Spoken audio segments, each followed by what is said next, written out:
বিশ্বাস কে কাকে করে? পৃথিবীর বুকে অনেক রকম মানুষ আছে।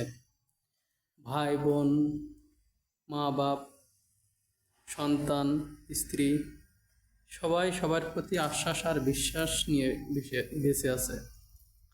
আসলে আমরা সারাদিন পরিশ্রম করি তাদের মনের আশা পূরণ করার জন্য।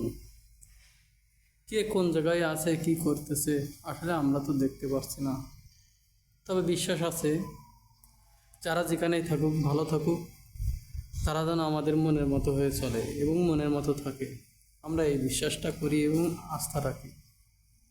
আজ এই প্রবাসে আছি, সবাই কেমন আছে জানি না, তবে মুখে বলে ভালো আছি।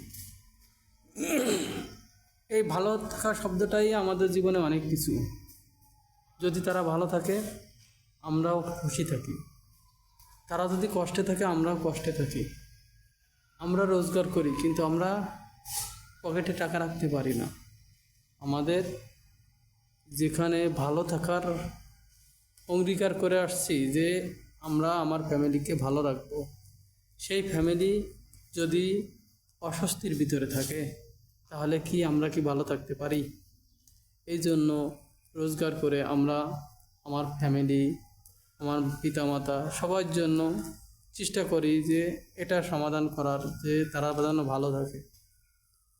তো আজ এই বিশ্বাস যদি নষ্ট হয়ে যায় কারোর প্রতি, পৃথিবীর বুকে যে যত মানুষই আছে না কেন, বিশ্বাস আর আস্থা নিয়েই চলে। আমরাও সেই বিশ্বাস আর আস্থা নিয়ে চলতেছি। মালিক ভালো জানে যে আসলে কে কি করতেছে, তবে পাপ কখনো বাপরে ছাড়ে না। যে যা করবে, কর্মের ফল তাকে ভোগ করতে হবে। আশা করি আল্লাহ দুনিয়ায় সবাই যেন ভালো থাকে, সবাই যেন বিশ্বাসের প্রতীক হয়ে থাকে। আমি এটাই বলতে চাই যে যে যেখানে আছেন, সবাই সবার প্রতি বিশ্বাস এবং আস্থা রেখে চলবেন। কখনো কারোর মন ভাঙিয়ে দেবেন না, কারণ মন ভাঙিয়ে দিলে সে সারা জীবনের জন্য কষ্ট নিয়ে বেঁচে থাকবে, আর সারা জীবন সে গুনাহগার হবে। যার আস্থা এবং বিশ্বাস নিয়ে তাকে রেখে আসা, যাদেরকে রেখে আসছে, তারা যদি এই বিশ্বাসগুলো ভেঙে দেয়, তাহলে আজীবন তারা কষ্টে ভুগবে, আর আমরাও কষ্টে ভুগব। তো ভালো থাকেন, আজ এই পর্যন্ত। আল্লাহ হাফেজ।